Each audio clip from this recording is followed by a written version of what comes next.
en el santuario radican las verdades fundamentales que como adventistas vamos a necesitar para poder salvarnos en esta generación.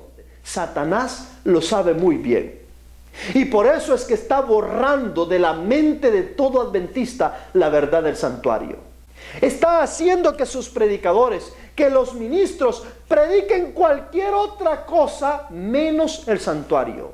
Los adventistas del séptimo día nos estamos pareciendo a los pentecostales, nos estamos pareciendo a los evangélicos, estamos incluso adoptando las mismas prácticas de las iglesias populares, porque cada día que pasa Satanás está borrando las verdades distintivas dentro de nuestras vidas y estamos adoptando un fuego extraño que no fue el que Dios estableció. Dios destruirá literalmente a todos aquellos que estén ofreciendo fuego extraños en el pueblo de Dios. Gracia y paz sea para cada uno de ustedes, nuestros queridos hermanos. Bienvenidos a nuestro estudio número 3, la última generación. Estamos estudiando nuestro impresionante estudio basado en la parábola de Mateo capítulo 20, expresada por el mismo Señor Jesucristo. Hoy vamos a tratar o a introducirnos al cuarto grupo de obreros. Vamos a tratar el cuarto grupo de obreros. Ya hemos visto los primeros 3 grupos de obreros. El primer grupo de obreros, los judíos, los israelitas, que fueron llamados en el momento del éxodo a través de Moisés. Con ellos vino a existencia o empezó a ser revelada las Santas Escrituras, la Biblia. Luego encontramos el segundo grupo de obreros, la iglesia primitiva comandada por los 12 apóstoles, instruidos por el mismo Señor Jesucristo. Hemos visto que esta iglesia sucumbió en el paganismo, se unió con los paganos y como resultado de esa unión dieron como fruto el hombre de pecado, es decir, el hijo de perdición, o lo que le llamamos comúnmente como el papado. Hemos visto que Dios tuvo que levantar un cuerpo élite de reformadores que tuvieron que surgir con el propósito de poder restaurar las verdades que este hombre de pecado tiró por tierra. Esas preciosas verdades que caracterizaron a la iglesia cristiana, como lo son la justificación por la fe, el Espíritu Santo, la gracia, el bautismo verdadero, el santuario, la administración de Cristo en el lugar santo, y hemos visto también que tiraron por tierra el sábado. En otras palabras, todas esas verdades que caracterizaron a la iglesia primitiva fueron borradas de la faz de la tierra o de la mente de los hombres. Y no solamente eso, hemos visto en nuestro estudio que este hombre de pecado se fue más allá y clausuró las Escrituras, prohibió las Escrituras. Una obra que tuvieron que afrontar los reformadores para poder liberar las Escrituras y así poderlas distribuir entre el pueblo común. Y avanzamos más en la historia, hemos visto de que llegamos al tercer grupo. Le hemos explicado que los reformadores no son ese tercer grupo porque ellos simplemente se levantan para restaurar verdades que ya existían y para especialmente darle las Santas Escrituras, ese cofre sagrado, al pueblo común para que puedan ser extraídas las nuevas verdades que iban a continuar viniendo con el fin de poder concluir la obra que el Señor de la viña desea hacer en este mundo. Así es de que el tercer grupo de obreros hemos estudiado son los mileritas, o los que se le llaman así los adventistas del primer día. Así lo describe la hermana Juárez en Testimonios para la Iglesia. Y con este tercer grupo de obreros nos intronizamos al cuarto grupo de obreros, es decir, al penúltimo grupo de obreros. Este penúltimo grupo de obreros va a cumplir una misión que el Señor Jesús les encomendó también. Es decir, el dueño de la viña tiene un trabajo para este penúltimo grupo o este cuarto grupo de obreros. Ahora, hay algo interesante, importante que no debemos pasar por alto.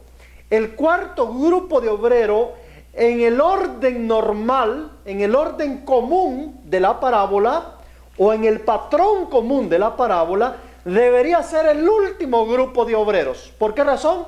Porque cada grupo trae un patrón. Ya hemos estudiado en Mateos 20 que el primer grupo, al segundo grupo, el patrón que trae es un término exacto de tiempo.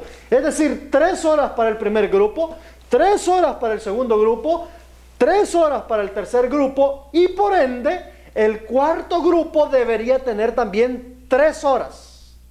El problema es que en el cuarto grupo encontramos una diferencia, una anormalidad que no es exactamente el mismo patrón que se viene siguiendo desde el principio. Y hoy, en nuestro estudio de hoy, vamos a explicar también por qué se da esa anormalidad, y vamos a explicar en nuestro siguiente estudio por qué Dios se da la necesidad de traer un quinto grupo de obreros, violentando el patrón de horario que trae desde el primer grupo. Así es de que, mis hermanos, nada es casualidad. Dios lo reveló así, de esta manera. Pero vamos a concentrarnos en el cuarto grupo y ver por qué Dios se ve en la obligación de llamar un quinto grupo, un grupo, podríamos llamarle un grupo de emergencia. ¿Por qué un grupo de emergencia? Primero, porque está entre el rango de las 3 horas que le corresponde al cuarto grupo. Es en realidad en la última hora del cuarto grupo, es decir, en la última hora de las 3 horas que le corresponden al cuarto grupo, cuando el Señor llama a este quinto grupo. Es decir, es un llamado de emergencia que está ocurriendo en un momento determinado con el fin de terminar la obra que, por lo visto, el cuarto grupo no va a lograr concluir. Mis queridos, esto es impresionante. La parábola en sí nos revela el siguiente movimiento que Dios va a hacer, o el último movimiento que Dios va a hacer, con el único fin de cumplir el propósito, que es salvar a los que deben ser salvados en este planeta. Ahora, vayámonos al cuarto grupo de obreros. El cuarto grupo de obreros está en Mateos capítulo 20, versículo 5. Y mire lo que dice. Salió otra vez cerca de las horas sexta y novena e hizo lo mismo. La Escritura nos dice que el Señor salió cerca de la hora sexta y novena. Fíjense que hay algo curioso. Dios, para explicar el desarrollo de cada uno de los grupos que se mencionan en la parábola, da bastante explicación, o por lo menos lo necesario para poder entender todo el panorama y el contexto de cada grupo, o el llamado de cada grupo. Pero de una forma particular, en el versículo 5, cuando se va a referir al tercer grupo y al cuarto grupo de obreros, pareciera ser como que los fusiona a ambos grupos. Al punto que, si usted, cuando va leyendo la parábola de Mateo 21 al 16, puede llegarse a no percatar de que en ese versículo 5 no hay en realidad 2 grupos, sino que usted lo puede pasar por alto y puede pensar que solamente se está refiriendo a un grupo. Y es porque menciona de una forma breve, dice que salió cerca de la hora sexta y novena e hizo lo mismo. Esto, hermanos, no fue una coincidencia, ni tampoco fue puesto porque Dios pasó desapercibido en este detalle. Y es que el tercer grupo de obreros y el cuarto grupo de obreros están muy familiarizados entre sí. Es más, el tercer grupo de obreros, su periodo de trabajo es tan corto, es decir, en el tiempo literal, Son nada más de 25 años aproximadamente el periodo de trabajo del tercer grupo. Miller fue llamado al ministerio ahí por los años 1818 y su ministerio concluye en el año 1844. Aproximadamente 25 años Miller trabajó en favor del Evangelio, trayendo estas verdades especiales del tercer grupo, y de ahí se desapareció el movimiento. Ya hemos visto en nuestro estudio anterior de que Dios levanta un nuevo movimiento del anterior movimiento, es decir, saca un remanente del movimiento de Miller, que son alrededor de 50 personas, y funda otro movimiento que iba a adoptar diversas doctrinas, creencias diferentes a las de Guillermo Miller. Una de esas doctrinas diferentes a las de Guillermo Miller fue el día sábado. Es decir, esos 50 al constituirse adoptan un nombre modificado, adoptan cierta parte del nombre del grupo anterior, es decir, adventistas, pero cambian la última frase, que es primer día. Ellos dejan de llamarse adventistas del primer día y se empiezan a llamar adventistas del séptimo día, porque adoptan la verdad del sábado. Es decir, descubren la verdad del sábado y la ponen como parte de las doctrinas vertebrales del movimiento adventista del séptimo día. Entonces, mis queridos hermanos, debido a todo este factor, podemos ver de que tanto el tercer grupo como el cuarto grupo están íntimamente ligados. Y es porque tampoco hay mucha distancia de tiempo entre el uno y el otro. Observemos qué especial fue Dios y qué detallista fue Dios para revelar la verdad acerca del tercer grupo y la verdad acerca del cuarto grupo, vinculándolos el uno al otro al punto de que pareciera ser de que casi no hay diferencia, pero son dos grupos separados y diferentes, mis queridos. Ahora, mis amados hermanos, Dios levanta el movimiento adventista del séptimo día, le da una verdad especial al movimiento adventista del séptimo día, y vamos a ver cuál es esta verdad especial que recibe el movimiento adventista del séptimo día. Y ojo, es importante que entendamos la verdad especial, porque todo aquel que no entiende ni sabe por qué es un adventista del séptimo día, es porque no es un adventista del séptimo día. Si usted le pregunta a su hermano y le dice, ¿qué es lo que los adventistas del séptimo día creen? ¿Cuál es el fundamento de credo que los adventistas del séptimo día tienen? Si el adventista le empieza a titubear, si el adventista le empieza a decir garabatos o le empieza a decir o inventar historias y no le da una certeza de qué es lo que el adventista del séptimo día cree, realmente esa persona con el cual usted está conversando no es un adventista del séptimo día. Por lo menos no en la esencia, probablemente en la teoría sí, porque es bautizado en la iglesia, lleva el nombre, pertenece a la iglesia adventista del séptimo día según los registros de los libros, pero en la práctica, en la realidad, él no conoce, no sabe, no entiende quién es un adventista del séptimo día. Y entonces, ¿cuál es el fundamento que debe tener un adventista del séptimo día? ¿Qué es lo que debe de creer un adventista del séptimo día? ¿Qué es lo que debe de entender para llegar a ser un adventista del séptimo día? Obsérvese que antes de que yo llegue a ser un adventista del séptimo día, yo debo de entender qué es lo que debo de creer, ¿cierto? Eso es el orden lógico. Antes que yo me uno a una organización o a una X cosa, yo debo de entender las condiciones, debo entender lo que yo debo como ciudadano cumplir cuando esté bajo el umbral de esa organización o de ese pueblo o de lo que sea.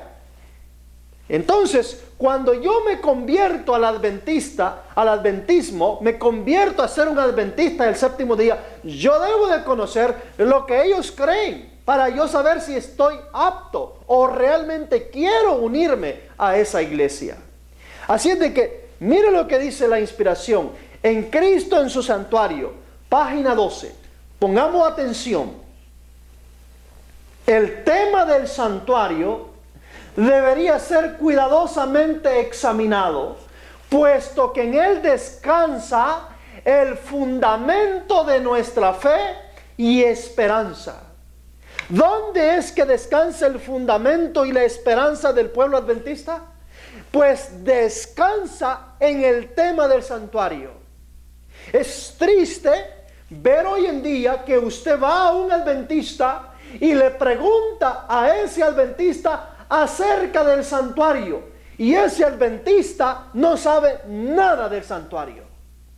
Es lamentable ver cómo nuestros ministros, cómo nuestros pastores, cómo nuestra iglesia está adoptando personas, trayendo personas a las filas del adventismo sin conocer el fundamento de nuestra fe.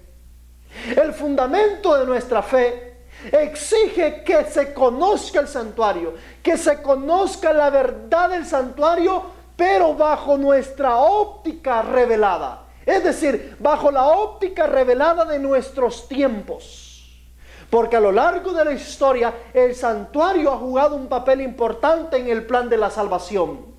Y hoy en este tiempo, en esta parte de la historia, nos encontramos en una parte del santuario que está jugando un papel importantísimo para la salvación de esta generación de hoy.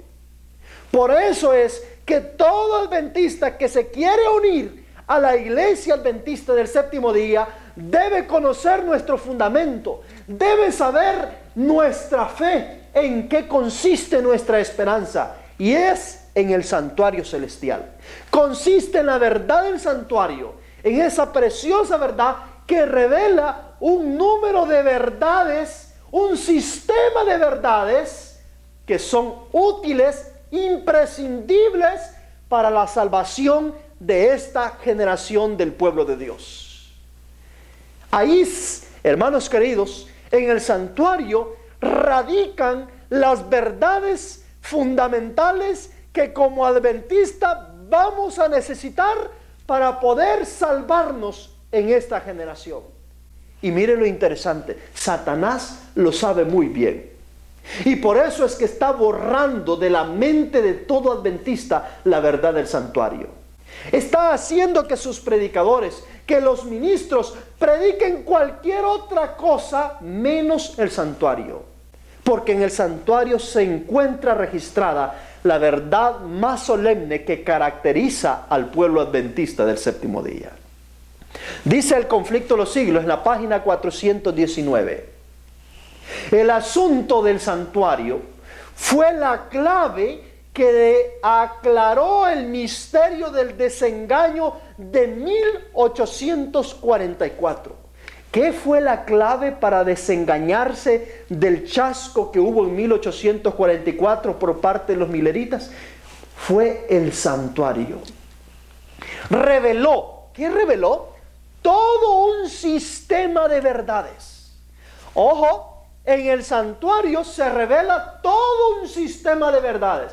Ya vamos a ver cuál es ese sistema de verdades que se revela en el santuario, que formaban un conjunto armonioso y demostraban que la mano de Dios había dirigido el gran movimiento adventista.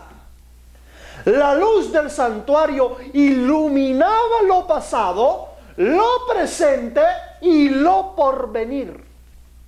Supieron que Dios les había guiado por su providencia infalible.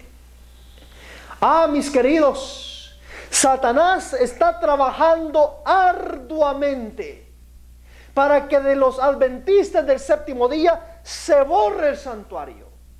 Porque él conoce, sabe muy bien que al borrar de la mente del adventista el santuario, borra las verdades que caracterizan al adventista del séptimo día. Por eso hoy en día, los adventistas del séptimo día nos estamos pareciendo a los pentecostales, nos estamos pareciendo a los evangélicos, estamos incluso adoptando las mismas prácticas de las iglesias populares, porque cada día que pasa, Satanás está borrando las verdades distintivas dentro de nuestras vidas y estamos adoptando un fuego extraño que no fue el que Dios estableció. ¿Y sabe qué es lo que va a ocurrir, mis queridos hermanos, al adoptar este fuego extraño? Muerte. ¿Sabe qué es lo que pasó cuando los hijos de Aarón presentaron fuego extraño en el santuario? Muerte. Dios los mató. Hermanos queridos, muchos entrarán al santuario en un sentido figurado. Entraremos en el proceso del lugar santísimo. Pasaremos al lugar santísimo y muchos moriremos en ese lugar. Muchos moriremos si persistimos con la idea de ofrecer fuego extraño en el lugar santísimo. Fuego extraño en el santuario celestial. Mis queridos, debemos percatarnos, debemos saber que si nosotros no entramos al lugar santísimo, santificados por Dios, ofreciendo el fuego correcto, lo que nos depara es muerte. Dios va a expiar con sangre nuestro pecado, pero con nuestra propia sangre. Por eso es imprescindible, hermanos, imprescindible entender los fundamentos de nuestra iglesia adventista. Es imprescindible entender el mensaje que Dios le comisionó a la iglesia adventista después de ese chasco, cuando los levantó y los constituyó como el cuarto grupo de obreros. Si nosotros no comprendemos ese mensaje, terminaremos ofreciendo fuego extraño y el resultado será la muerte. Dios destruirá literalmente a todos aquellos que estén ofreciendo fuego extraños en el pueblo de Dios. Mis queridos, si no estamos siendo santificados por la verdad, Dios nos destruirá. Ahora, ¿cuáles son esas verdades especiales que se encuentran dentro del santuario celestial, específicamente en el lugar santísimo? Sabemos de que el santuario celestial estaba dividido en 3 secciones. La sección del atrio exterior, donde se hacía el altar del sacrificio y el lavacro. La sección del lugar santo, el primer salón ya cubierto, que es donde estaban los panes sobre la mesa y donde estaba el candelabro, donde estaba el altar del incienso. Y por último, el segundo compartimento, que era el lugar santísimo, donde el sacerdote entraba una vez al año a hacer expiación por el pueblo. En el lugar santísimo se encontraba un objeto sagrado, pero sagradísimo. Y ese era el arca del pacto. Y en el arca del pacto, mis queridos hermanos, se encontraban 3 elementos fundamentales. 3 elementos. Se encontraban las tablas de la ley, se encontraba el maná y se encontraba la vara de Aarón reverdeciendo. 3 elementos. En esos elementos que se encontraban dentro del santuario, en el lugar santísimo, radica el fundamento de nuestra esperanza y de nuestra fe. En la ley radican los 10 mandamientos. De una forma particular, brillando el 4.º mandamiento. Así es como lo vio la hermana White. Implica, no porque sea el más importante de los mandamientos, sino porque era el único mandamiento que aún hacía falta, que tenía que ser restaurado. Dios levanta el pueblo adventista, el 4.º grupo de obreros, y le da el privilegio de restaurar la verdad del sábado, el 4.º mandamiento. Por eso es que brillaba. Así es de que el pueblo adventista se iba a caracterizar por ser un fiel obediente a los mandamientos de Dios, incluyendo el sábado. De ahí el nombre de adventistas del séptimo día. Adventistas porque creemos que Jesús va a volver y que hemos llegado al tiempo donde Jesús va a retornar por segunda vez, pero que esa verdad no es genuina de nosotros, sino que la hemos heredado de nuestros hermanos mileritas en 1844. Pero la hemos heredado y la hemos caracterizado como parte de nuestra fe y esperanza. Pero también adoptamos el sábado, por eso somos adventistas del séptimo día. Creemos en la santa ley de Dios. Es verdad que creemos. Creemos que la ley de Dios es el reflejo, es la revelación del carácter de Dios hacia los hijos de Dios en esta tierra. Es decir, que todos nosotros, al obedecer la ley, debemos llevar como objetivo llegar a reflejar la imagen viva del Dios invisible. Hermanos, el carácter de Dios. Pero también encontramos en el lugar santísimo el maná. El maná representa la reforma pro salud y la verdad presente que como adventistas nos caracteriza. El maná es el alimento espiritual que debemos consumir para poder llegar a la verdad y para poder caminar por ella. El maná también representa el alimento físico que debemos consumir para poder así tener un cuerpo y una mente lúcida para entender la verdad espiritual que debe transformarnos y llevarnos a una conversión completa, a una transformación plena que refleje la imagen viva del Dios invisible. Es increíble, hermanos queridos, como adventista, parte de nuestro fundamento es la reforma pro salud. Debemos ser personas que dependan única y exclusivamente de los alimentos que Dios creó para el consumo humano. Y si usted quiere saber cuáles son esos alimentos, váyase al Génesis capítulo 1. Ahí está el alimento que Dios diseñó para el cuerpo humano, para ese cuerpo que Dios le dio a usted y a mí. Como todo fabricante, si usted ve aquellos fabricantes de vehículos, diseñan todos los detalles de ese vehículo, incluyendo el combustible, el aceite y el tipo de refrigerante que este vehículo va a necesitar para poder tener durabilidad y tener una eficacia en su progreso. De la misma manera, cuando Dios creó la máquina humana, cuando Dios crea el cuerpo humano, diseña el combustible, el tipo de combustible que esta máquina humana, este cuerpo humano va a necesitar para subsistir y tener un funcionamiento excelente en el proceso. Cuando usted le mete a su vehículo gasolina, siendo un vehículo de diésel, usted va a terminar destruyendo el vehículo. Cuando usted le mete, en lugar de agua, le mete el aceite, y donde debe de ir el aceite le pone el agua, usted va a destruir el motor. Pues lo mismo es lo que el Señor desea evitar.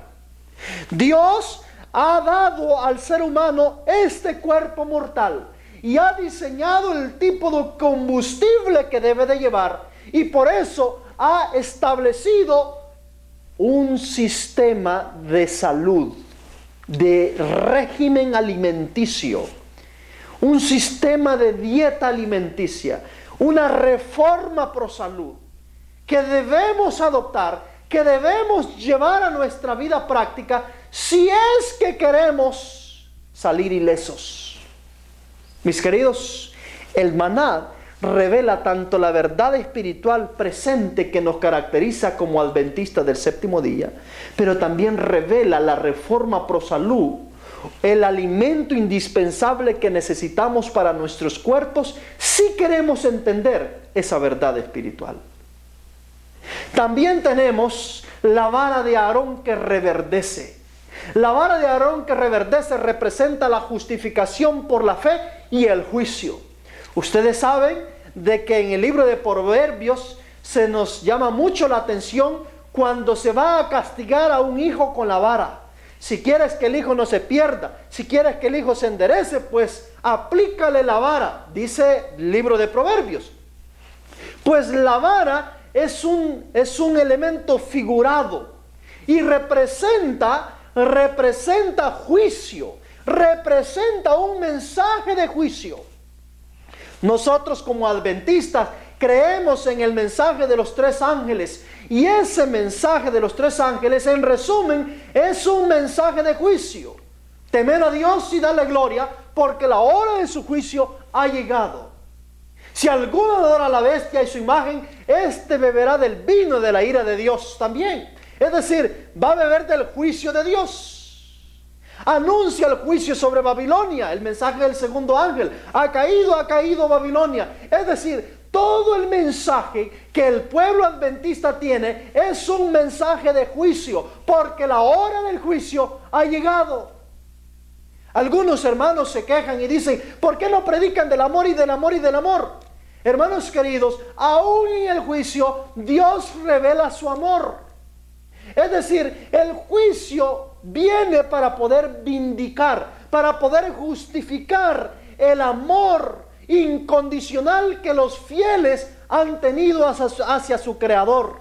Después de tanta injusticia, después de tanto oprobio, después de tanta persecución, después de tanta tribulación, es necesario que estos santos sean vindicados con el amor de Dios. Por eso es que viene el juicio. Dicen por ahí, prediquen más del amor. Bueno, sí. Todo en sí, toda la escritura, toda la verdad es la revelación absoluta y plena del amor de Dios. Pero lo que debemos enseñar ahora, lo que el pueblo necesita entender es que la hora del juicio ha llegado. La hora del juicio ha llegado a nuestras vidas, mis queridos hermanos. Un juicio se aproxima. Y de ahí la razón por qué la vara aparece en la escena.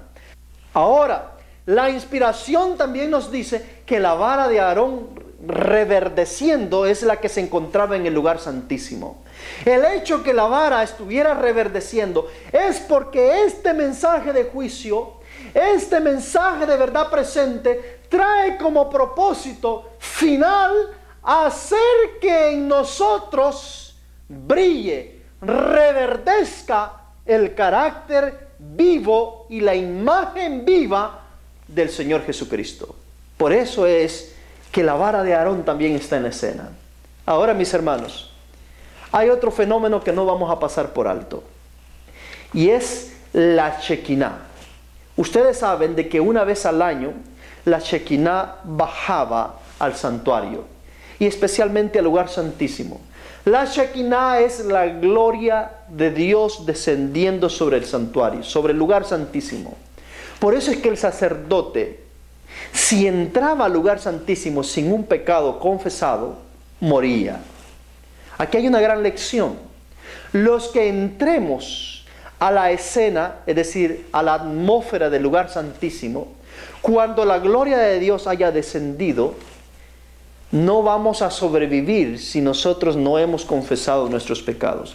La Shekinah revela la llegada del reino de la gloria. Revela al Dios invisible glorificándose en su pueblo, glorificándose en ese pueblo que está militando en el lugar santísimo en este tiempo. Por eso es imprescindible guardar la santa ley de Dios en el corazón, no en ese corazón de piedra, sino en ese corazón de carne. Por eso es imprescindible tener una reforma de salud, porque esta es la que va a purificar este templo para que esa Shekinah baje y glorifique a la persona. Por eso es imprescindible, hermanos queridos, entender y ser purificados en nuestras vidas a través de la santificación, porque si no, vamos a ser hallados faltos en el juicio de Dios y seremos exterminados por estar ofreciendo fuego extraño. Si queremos ser glorificados por la Shekinah, debemos imprescindiblemente estar viviendo estas preciosas verdades que como pueblo que estamos en el periodo del lugar santísimo, debemos estar practicando. Ahora, ¿se dan cuenta por qué Satanás quiere borrar de la mente la verdad del santuario de todos los adventistas del séptimo día? En esa verdad del santuario radica el fundamento de nuestra fe. Ahí está la clave para poder llegar a ser santos. Estamos estudiando el tema de la última generación. Pues la última generación es aquella que va a entrar al lugar santísimo. La última generación es aquella que va a entrar en el lugar santísimo cuando la Shekinah haya descendido, cuando la gloria de Dios se haya revelado a esta tierra, cuando su reino haya sido establecido en este mundo. Esa Shekinah solamente perdonará la vida de aquellos que se hayan santificado, no de aquellos que hayan sido rebeldes y no hayan confesado sus pecados. Por eso, mis hermanos amados, es imprescindible que si nos vamos a convertir, nos convirtamos ahora. Ahora, esta es la verdad que Dios le entregó al pueblo adventista del séptimo día. Y como Satanás conoce, sabe muy bien que esta es la verdad que va a caracterizar a los adventistas del séptimo día. Es la verdad del juicio, la verdad de los tres ángeles, la verdad del santuario ya explicado, porque Dios es quien se lo revela y se lo explica a la hermana White en qué consiste la verdad del santuario. Recordemos que Miller se confundió, pensó que el santuario era la tierra, y quien recibe esta revelación es la hermana White para poder entender con claridad esta verdad que está vinculada a los 2300 tardes y mañana, el mensaje que Miller dio. Entonces Satanás, conociendo todas estas preciosas verdades que como adventistas nos caracterizan, se dio cuenta que en 1844 iba a tener un gran problema si él se quedaba con los brazos cruzados viendo cómo el movimiento adventista adoptaba estas verdades donde está el corazón del plan de salvación y se las transmitía al mundo. Así es de que inmediatamente reunió todas sus fuerzas, convocó a una reunión para crear un plan de cómo iba a ser para derribar a este cuarto grupo de obreros de su objetivo y misión que había recibido de parte de Dios. Así es de que ahora el plan era cómo quitar del pensamiento, cómo quitar de sus vidas el objetivo impuesto por Dios al cuarto grupo de obreros. Y dice la inspiración en Testimonios para Ministros, página 472. Mire lo que dice. Mientras el pueblo de Dios se acerca a los peligros de los últimos días, Satanás sostiene diligentes consultas con sus ángeles acerca del plan más eficaz para destruir su fe. ¿Qué es lo que hace Satanás? Sostiene diligentes consultas. ¿Cuál es el propósito de esas consultas? Dice, crear un plan eficaz para destruir la fe. ¿Dónde radica la fe de los adventistas del séptimo día? En el santuario. Mire, hermanos queridos, el plan que Satanás tenía. Sigue diciendo la cita. Por lo tanto, dirige a sus ángeles para que coloquen las trampas especialmente destinadas a los que esperan la segunda venida de Cristo y se esfuerzan para guardar todos los mandamientos de Dios.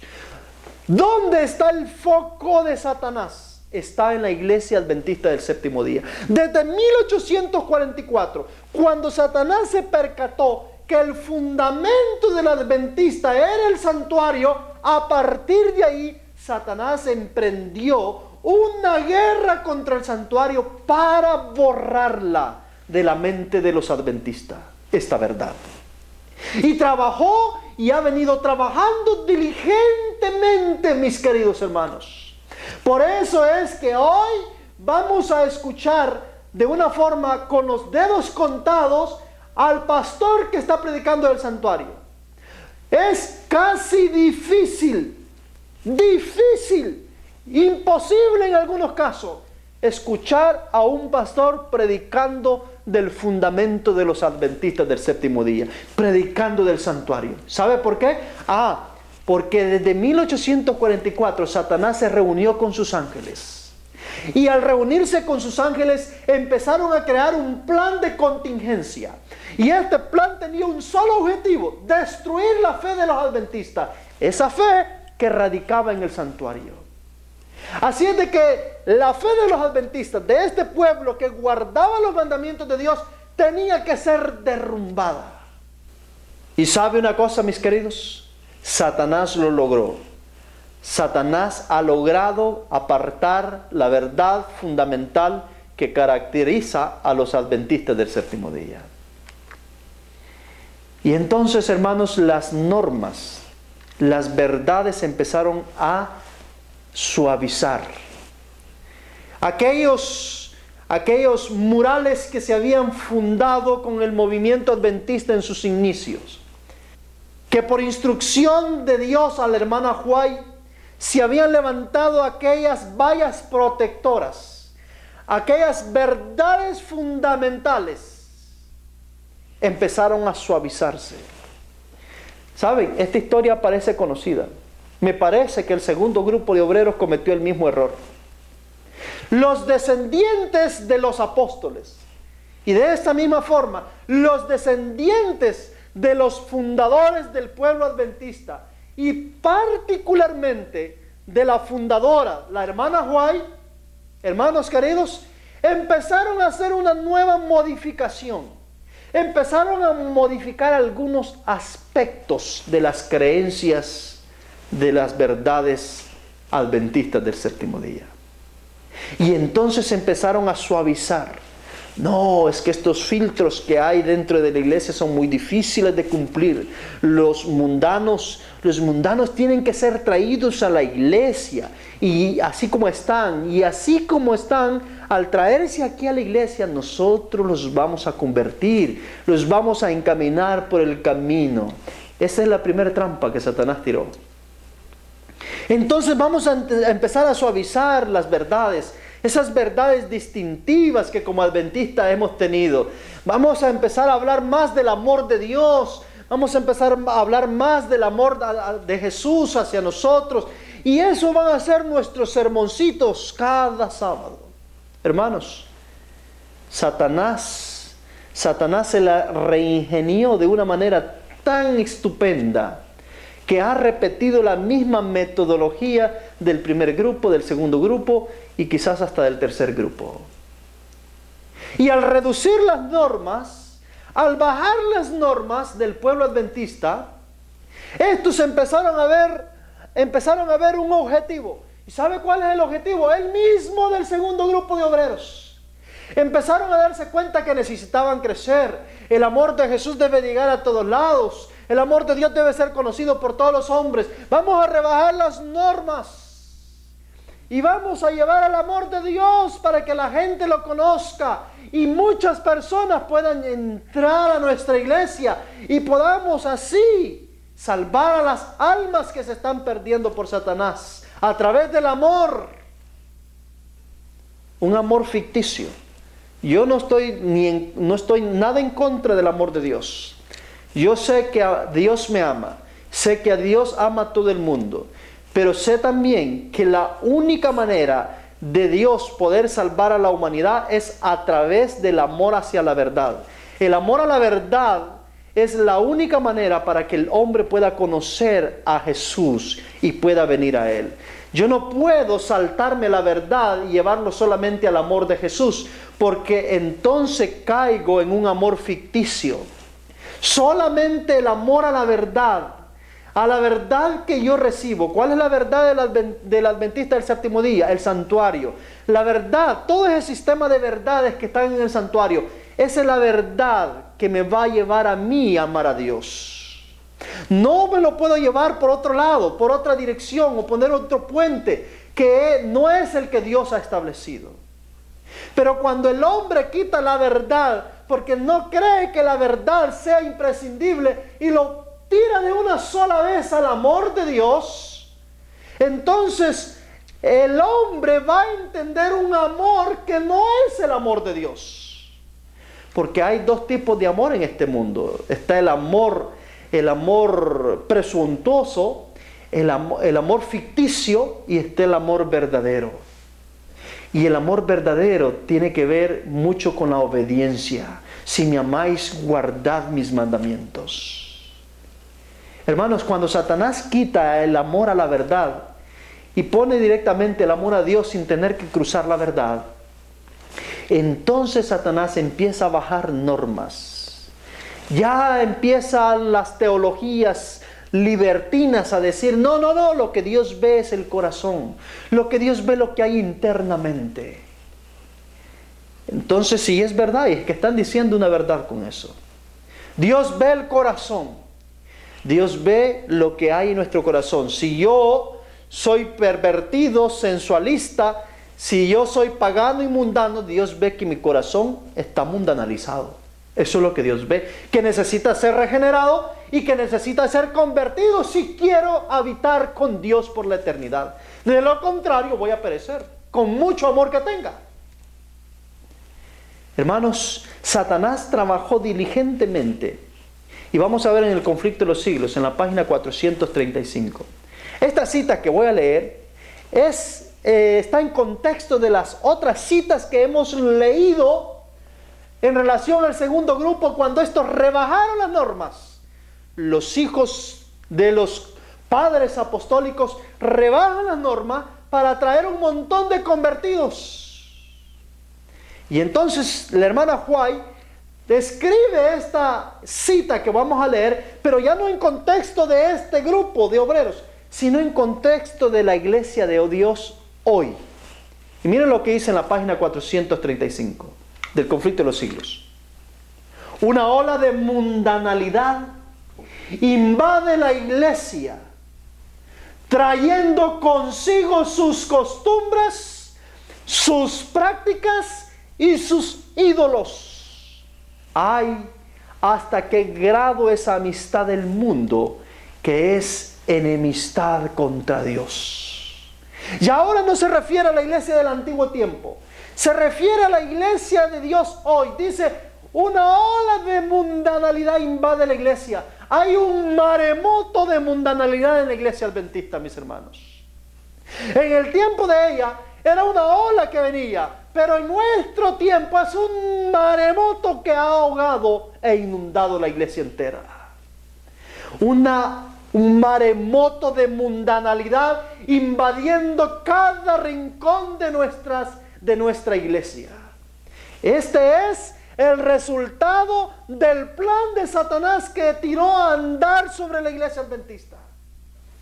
O sea, esto quiere decir de que estos mundanos iban a absorber o iban a traer del mundo, porque no vienen convertidos, iban a absorber del mundo todas las costumbres que se celebran en el mundo, que se tienen en el mundo. Iban a traer del mundo todos los ídolos que ahí habían aprendido a adorar. Iban a traer del mundo las prácticas que ahí se practicaban en el mundo. Y iban a traer la filosofía a la iglesia de que la iglesia necesita hacerse amiga del mundo y hacer ciertas concesiones con el mundo. Hermanos, nosotros hoy estamos sumergidos en plenitud en esa profecía cumpliéndose en nuestra propia cara. Costumbres, ídolos y prácticas se están practicando en la iglesia a todo volumen. Encontramos dentro de la iglesia practicándose el Día de las Madres. En el mundo se practica el Día de las Madres, se celebra el Día de las Madres. Yo no tengo nada en contra de nuestras madres. Las madres son ángeles que Dios ha puesto en la vida de cada hijo y han sido comisionadas con una noble labor, y es de traer la vida a la vida a sus criaturas. Tienen una solemne responsabilidad y ellas han sido comisionadas por Dios para instruir a esas criaturas para que puedan crearse sociedades buenas en el futuro. Así es de que las madres están en mi mayor estima. Todos los días debemos darle gracias a Dios por nuestras madres. Pero la Biblia no me dice en ningún lugar que hay un día exclusivo y especial para las madres. La Biblia solo me dice que hay un día exclusivo y dedicado para un ser que se llama Dios. Es decir, hay un día dedicado a Dios y ese es el séptimo día de cada semana. Entonces hay un día de las madres. En el mundo empezó a practicar el día de las madres. Y pronto los nuevos convertidos uniéndose a la iglesia han empezado a traer también esa costumbre, esa tradición, porque a ellos les gusta, a ellos les encanta, les encantaba practicar. Entonces cuando llegan a la iglesia y como la iglesia no tiene restricciones al respecto, modifican la celebración. Pero ellos van mucho más allá, van un paso más adelante y empiezan a celebrar ese día que no se encuentra ningún registro en las Escrituras, en el día de Dios, en el día que solamente le corresponde a Dios, y en el templo donde solamente se adora a Dios y donde todas nuestras facultades, nuestra mente debe estar dirigida hacia el Creador y no hacia la criatura. Pero todo eso se ha intronizado y claro, nadie se atreve a decir nada porque, bueno, sería atentar contra nuestras madrecitas. Y hermanas, madres, yo amo a mi madre y yo sé de que cada uno de ustedes ama a su madre también. Pero el día de Dios es el día dedicado exclusiva y únicamente a Dios, no a las madres. Porque las madres son criaturas, como nosotros, todos somos criaturas. Tenemos también, el mundo inventó el Día del Padre, pues en la iglesia también se inventó en el Día del Padre. Ya hay un sábado dedicado al Padre. Tenemos en el mundo celebrando el día del sexo, el adulterio y del amor, se le llama, y de la amistad, el día de Afrodita, la diosa griega. Y ahora pues bueno, vamos a meterlo también en la iglesia. Vamos a poner en la iglesia el día de la amistad adventista. Y vamos a dedicarle un sábado, de esos sábados que solamente son para el Señor, a ese día especial. Sí, es en nombre de la amistad, y claro, todo el mundo dice, bueno, es en nombre de la amistad. Hermanos, en el templo solo se adora a Dios. Y en el sábado solo se adora a Dios, al Creador, no a la criatura. No somos evolucionistas pensando que la criatura está por sobre todo. No, nosotros creemos que es el Creador el que está sobre todo. Pero al poner la criatura a darle un reconocimiento, una exaltación o lo que sea en el día donde solamente Dios puede ser exaltado y en el lugar donde solamente toda nuestra atención debe ser dedicada a Dios, eso es cambiar el término de adoración. Ese es ofrecer un fuego extraño, un fuego del que Dios no ha establecido. Y hermanos, ya saben cómo termina la historia del que está celebrando y el que está ofreciendo fuego extraño. Así es de que también se inventaron el día del pastor, se inventaron el día del niño, el día de la Navidad, el día de la mujer, el día del libro, todo lo que se encuentra en el mundo, el día del gato, el día del perro, el día del ratón, etcétera, etcétera, etcétera. Hermanos, solo falta que entre el día del género. Una ola de mundanalidad, práctica, ídolos inundan nuestras iglesias, mis hermanos. Satanás ha tenido éxito en ese trabajo que está realizando de una forma perfecta en la iglesia de Dios. Por eso es que encontramos que la iglesia, en lugar de cumplir la misión de Dios, en lugar de seguir el plan que Dios le trazó en 1844, ha cambiado de dirección, ha cambiado de rumbo. Y mire lo que dice el libro de Testimonios para Ministros, página 86. Está cundiendo en el mundo la impresión de que los adventistas del séptimo día están dando a la trompeta un sonido incierto y que están siguiendo en la senda de la mundanalidad.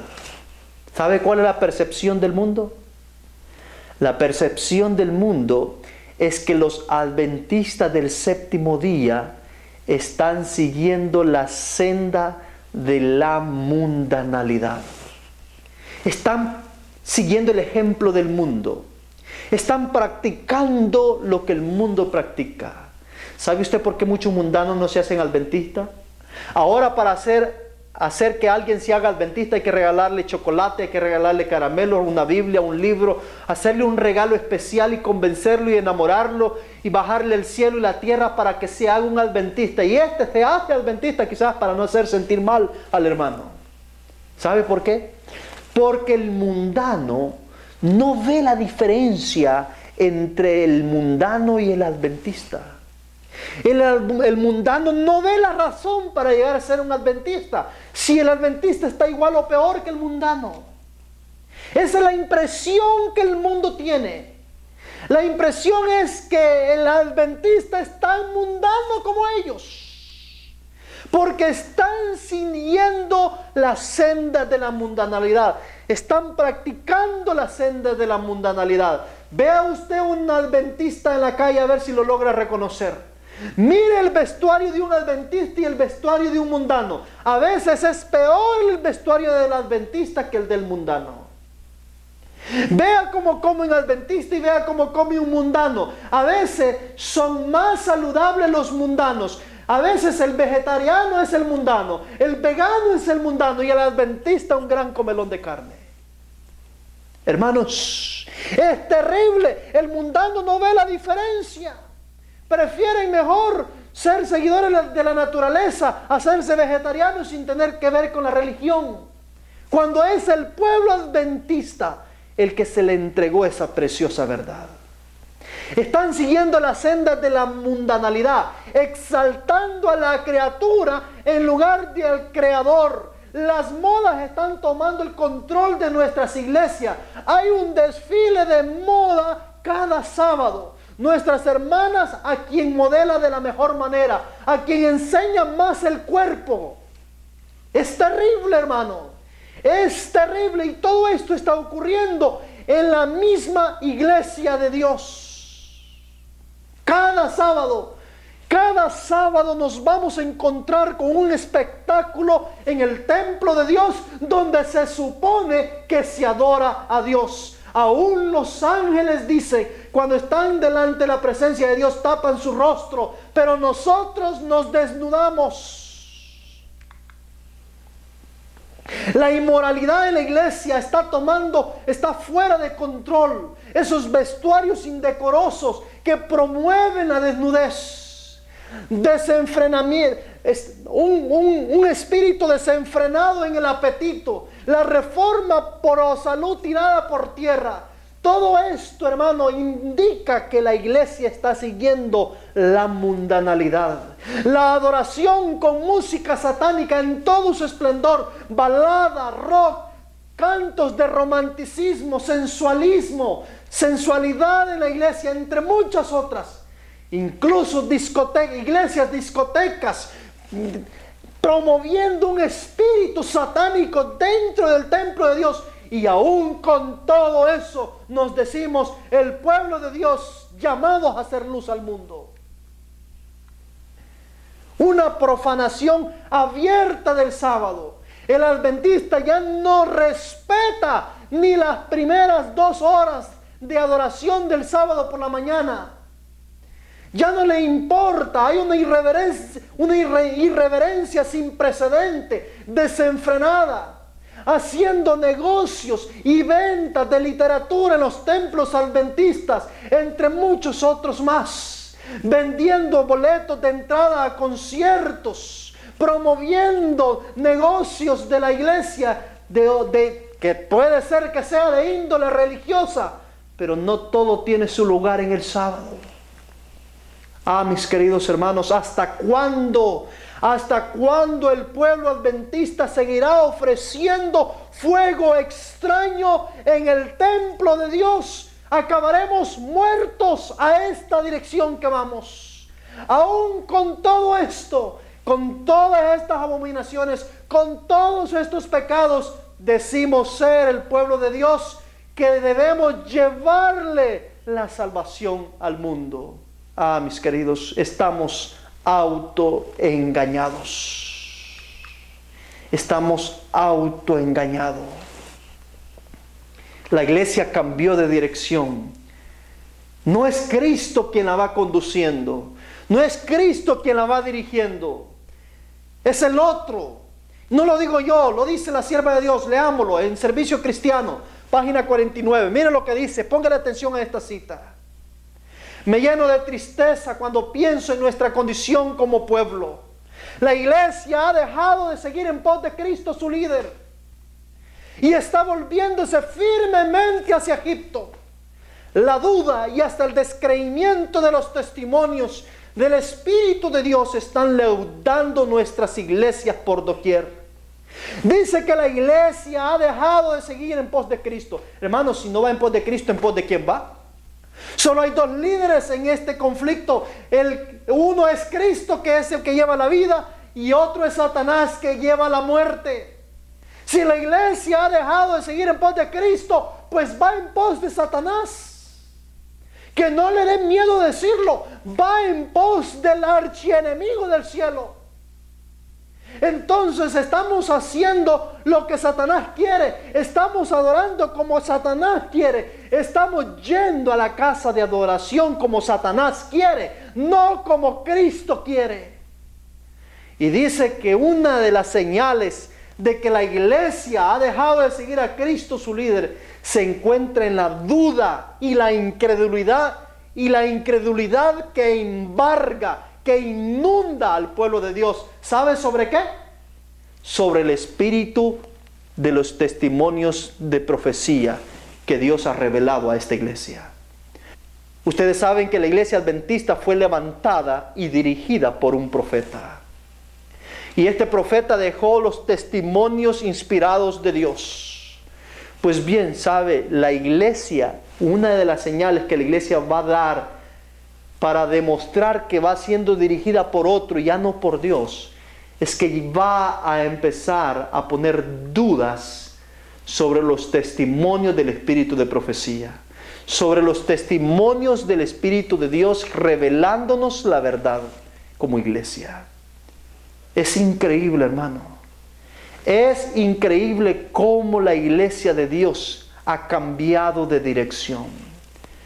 Preparémonos, porque solo Dios podrá salvarnos de esta llamarada de fuego extraño que está inundando al pueblo adventista en esta generación. Y ante esto nos preguntamos, entonces, ¿cómo es que Dios va a tener una última generación que no va a cometer pecado y que va a revelar la plenitud del carácter de Dios?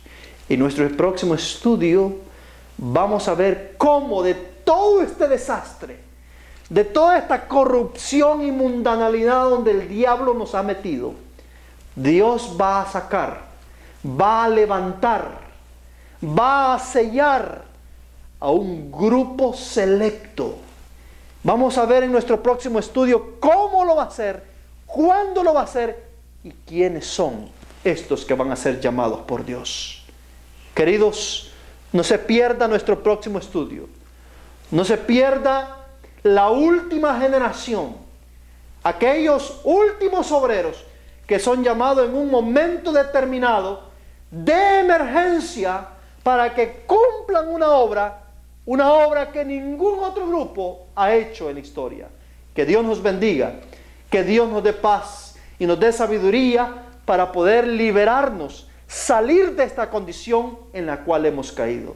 Y hermanos, comparta este estudio, espárzalo como hoja del otoño, que sus hermanos, que aquellos adventistas sinceros conozcan, sepan de que hay una verdad que nos está llamando a una reforma profunda, a una conversión profunda al Dios verdadero, al único Dios que tiene el poder de salvarnos o de destruirnos. Preparémonos y alistemos nuestras vidas para el encuentro con el Maestro. Vamos a orar.